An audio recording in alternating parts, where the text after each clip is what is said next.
Hey everyone, it's DrRic. So today is going to be a special tutorial, but I did want to mention what my thoughts were on HRT, hormone replacement therapy. Typically when you have hormone replacement therapy, it includes estrogens and progesterone, estrogens, testosterone and progesterone, or for men, testosterone. Now in some cases for men I also might add a touch of progesterone in, but kind of depends on you. If this is the first time you're finding me, don't forget to hit the subscribe button down below and the alert button to find out when I do new videos. So the idea for hormone replacement therapy, well, I think the easiest thing to tell you is that if you're watching this, then you probably have a symptom or two. If you're a male, erectile dysfunction, difficulty with getting your muscles to respond to exercise, depression, a little bit of weight gain, maybe decreased libido. So for women, you can have all that stuff in addition to problems with hot flashes, vaginal dryness. Sometimes mood will be more pervasive in my female patients than my male patients, but you can have it in both. So, and in fact, I think when estrogen leaves, and it's usually supposed to be like mid-50s, but I'm seeing it come really early. Same thing with my guys in the testosterone, truthfully, but I think the difference between a man and hitting andropause and a female or a woman hitting menopause is menopause drops drastically fast. And again, I'm seeing it earlier than 50.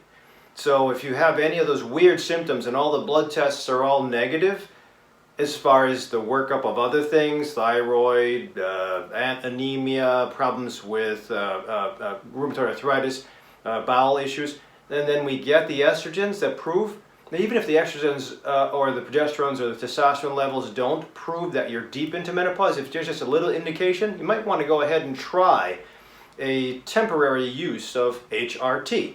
And same thing with the guys. The only problem is I don't like what's available from standard pharmacies. For testosterone, I would much rather have you try topical, compounded testosterone.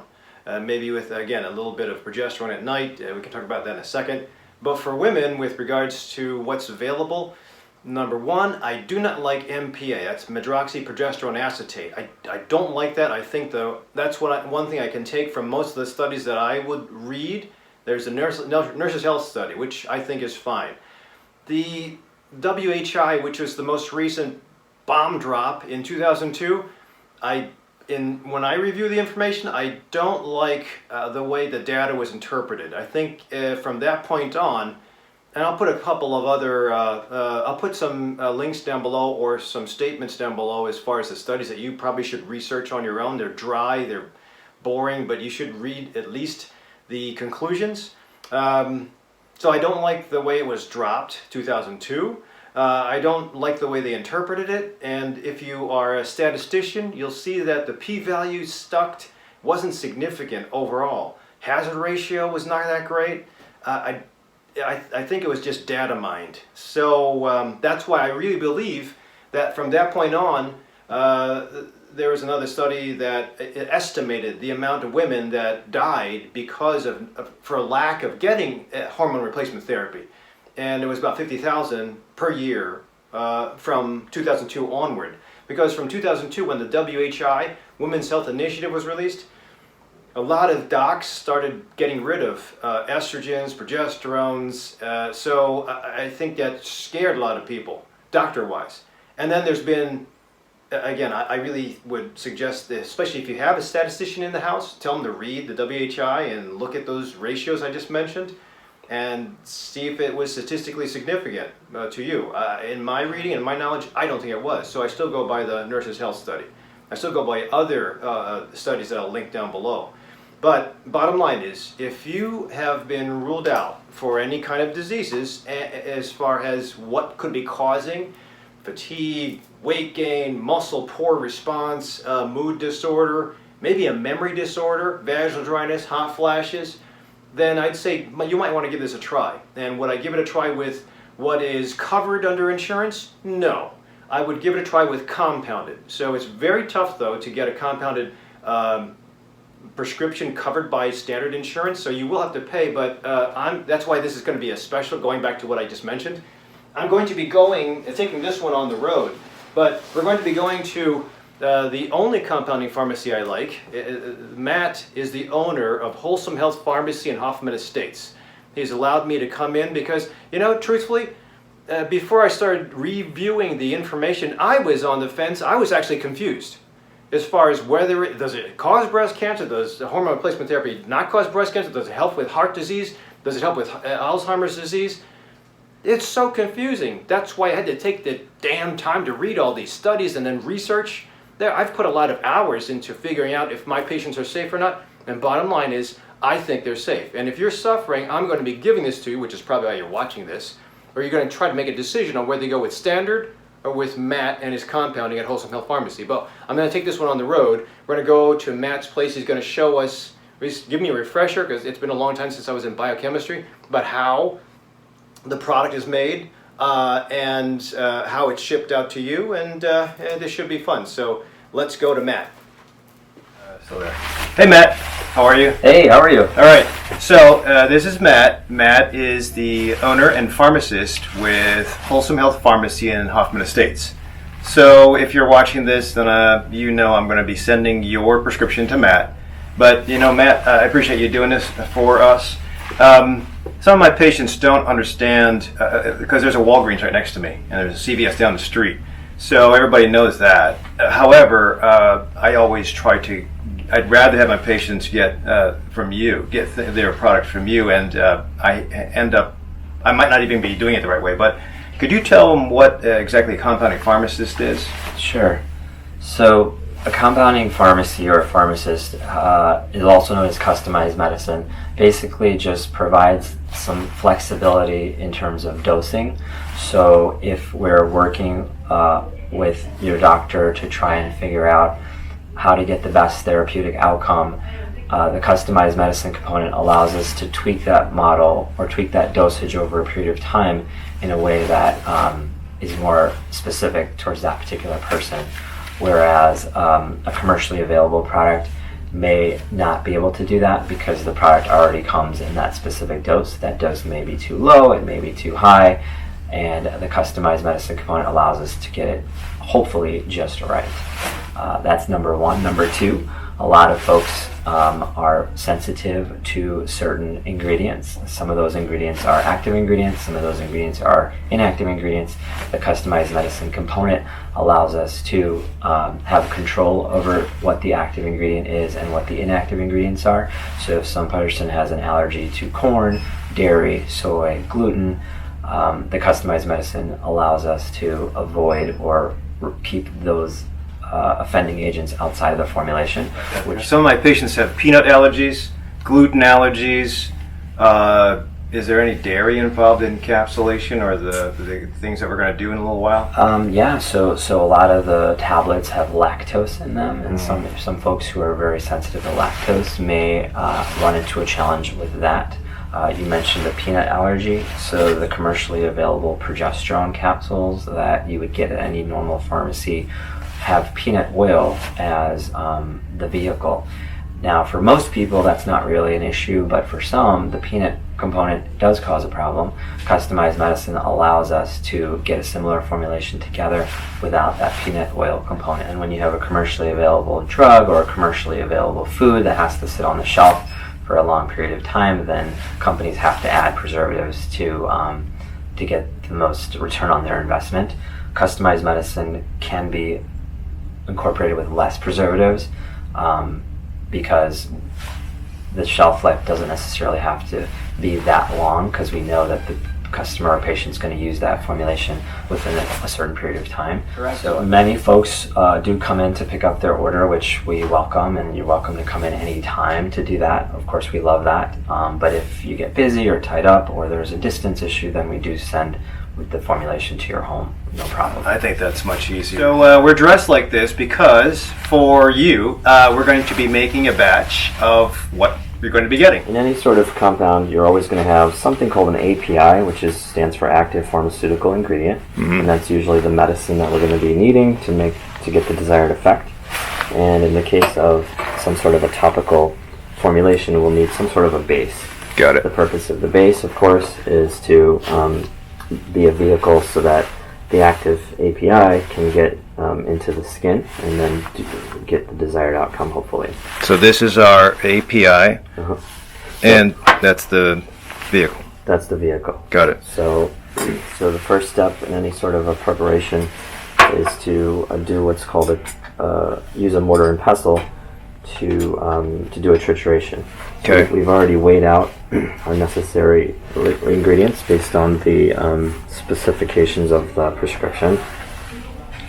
So now, step one is to basically take the API and incorporate that into a mortar and pestle.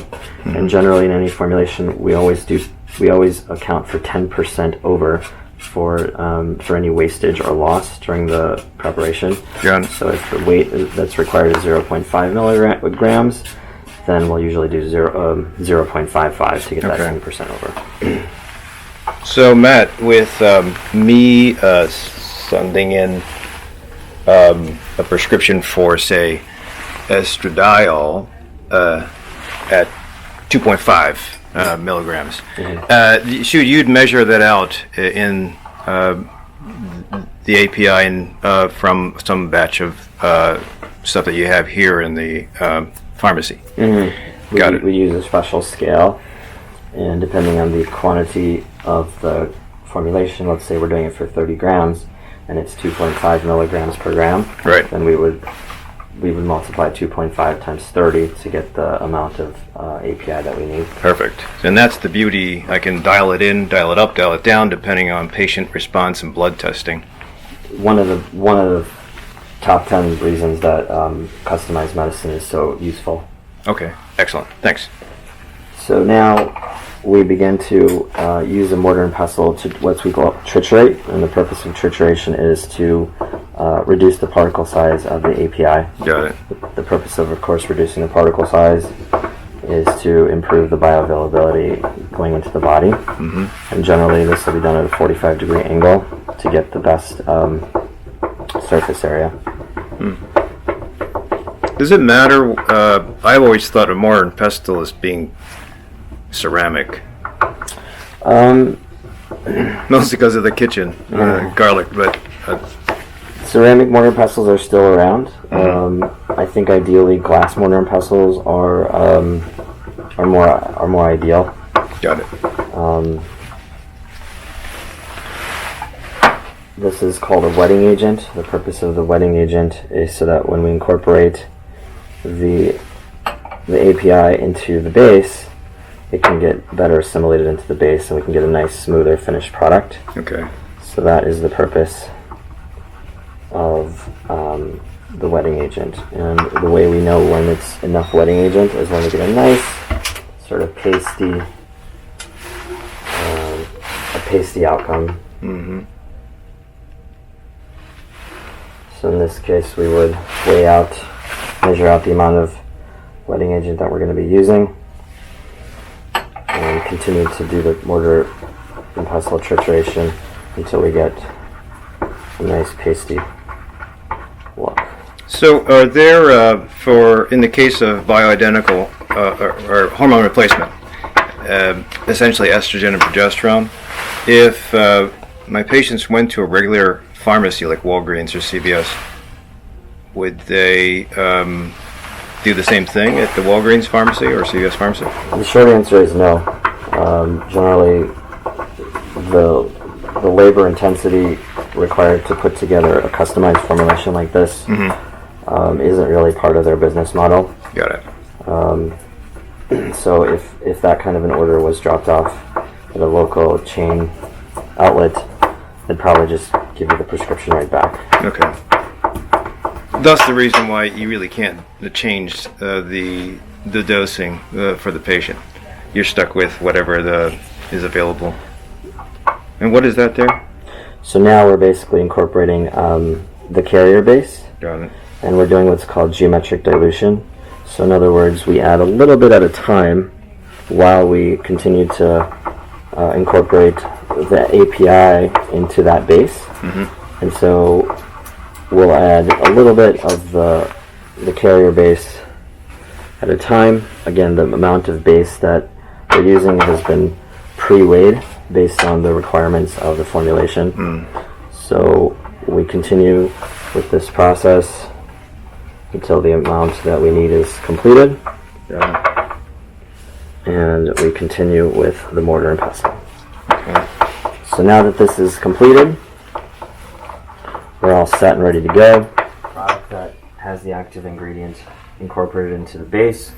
We're going to use, it's called an unguator, and the purpose of that, of course, is to mix it up even more so that we have a nice homogeneous consistency that can be applied to the skin relatively easily with no particulates. So we're going to place the unguator jar onto this device, and we can change the settings based on our requirements. We're going to do it for 2 minutes, and there we go. And we have a nice, beautiful consistency there. Okay. And this is now going to go into some sort of a delivery device that will then go to the patient. Got it. So this is the pump bottle is what my patients get in the mail. That is exactly right. Right. And so once the formula contents has gone into the pump, we then just push this down, and that is the completed product. All right. Pump comes there. Right. And once we prime it, there you go. Perfect. So 1 dose. My patients usually will have to do 1 dose once a day, usually in the morning. That's right. Okay. Perfect. Hey everyone. So that was a really good tutorial. I didn't know that what we experienced or what I filmed was what has to go on in the back alley of, not the back alley, but the back room of compounding pharmacies. So hopefully this gave you a little bit of an idea about how your product is being sent to you. This is the end result of what Matt was making. You just have to squirt this and rub it between 2 hands and apply it to your area that you want. Matt always puts down to apply to the shoulders. I like to vary the spots. I guess you have to find spots that don't have any hair, so it doesn't rub off, but I use different areas every day. For my guys, especially when it comes to testosterone, I say that apply it to, because it's variable, apply it to the area that you're working on. So on a shoulder day, put it on shoulders. The next day if you're doing abs, do it on abs. The next day if you're doing lats, do it underneath. If you're legs, same thing. You just have to avoid the areas with a lot of hair. So if you change it up, it supposedly, I forgot I had these on. If you change it up, you supposedly will prevent receptor fatigue. It can be, I can see how you can have a resistance if you keep on applying the same amount of cream or testosterone to an area or body part. That's a theory. If you just want to stick with the shoulders, that's fine. For my women or men, when you apply it, I would be careful about hugging little kids within the time period that you recently applied it. So it's not really sticky. What Matt showed me was that if you apply it and put it on, his formulation of the amount of vehicle that the carrier is perfect, so that when I used the dummy stuff that he was making, it really evaporates quick. So, but here's the thing, I'd be careful about touching little ones right after application. Or if you're a man, hugging your wife right after application. Or if you're a woman that I happen to mix in or want more testosterone for more energy, hugging a little kid right after application, because theoretically you can rub off onto some other person. So perhaps wearing a shirt might be wise for an hour, but that's the only precaution. I would do it for about 3 months. After 3 months, I would either redraw a blood test or see how your symptoms are, or check other measures like thyroid, adrenal function, or vitamin deficiency again, just to make sure we're maximized, and then reassess whether we go up or down depending on symptoms. For my guys, it's easy. Testosterone, if it's not getting where we want to get to as far as muscle responsiveness, erectile dysfunction, sexual desire, then we go higher. If you have side effects, we go lower. So for women, it's a little bit different because you have estradiol, estriol, progesterone, and testosterone that we have to mess around with. Technically, progesterone is a pill at night, but at least those three, E2, E3, and T, we can mess around with. So, also, I wanted to make mention that if you're a guy and you have problems with hair, there is something called DIM. Let me see if I can get this without getting too burned out. This is DIM, Nature's Way DIM.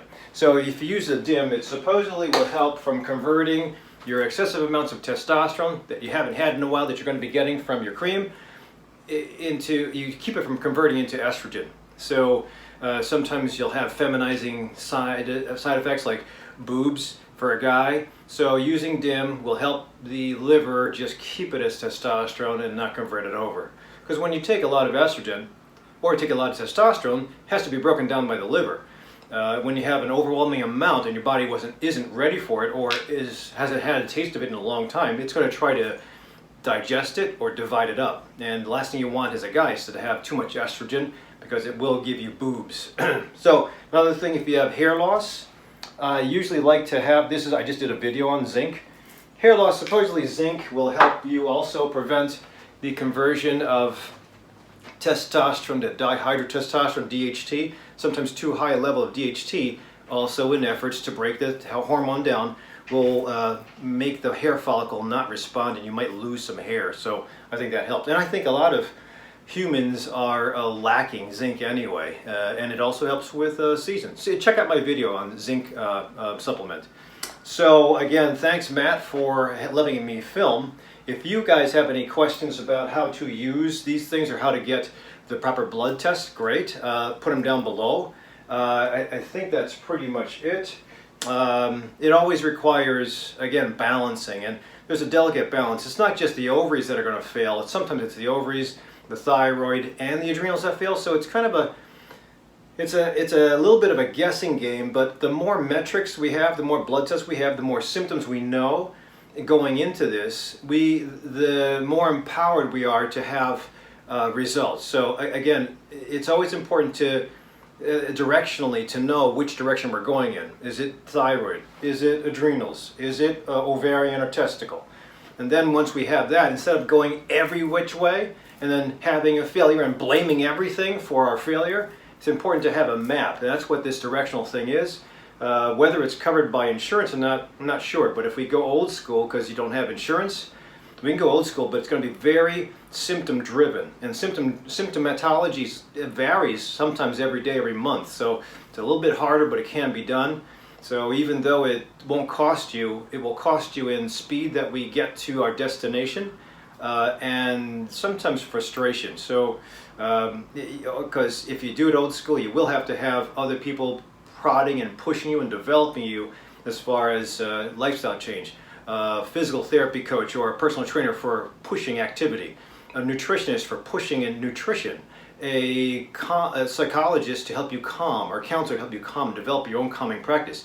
Stress busting, nutrition, and physical activity are the three things that you can do before you even come to see me to maximize on, because those three things can change around disease massively. Check out my video on FMD. Also mindfulness practice, and also plant-based diet. So there's a lot of things that I've posted in the past that we kind of just poo-poo and we go over that, and then we go for the big medicines and the big specialists when actually we should be trying to live a healthy life. So I didn't mean to go on that tangent, but it's important as far as HRT that you don't just rely on hormones. When you get your hormones under control, I guess this will be my final send-off, when you get your hormones under control and life is good, it is then time to change around lifestyle. Because obviously it costs money to get compounded hormones. I think it's better formulated than the prescription standard stuff. It's personal. I think Matt referred to as customization. And I think it will get you to the point where you are rebalanced, like when you were young again. But don't just enjoy that time. Get the muscles and the digestive tract and the brain to also feel like it's young by doing those things. Exercise, nutrition, and calming practice and deeper sleep. If you do that, you might be able to pull off the hormones later on, depending on how symptomatic you were. So this is my final. So don't forget to subscribe to me down below. Or I'll put a link to Matt's place. You can always call him or check out his place in Hoffman Estates. Otherwise, I'll see you at the next tutorial.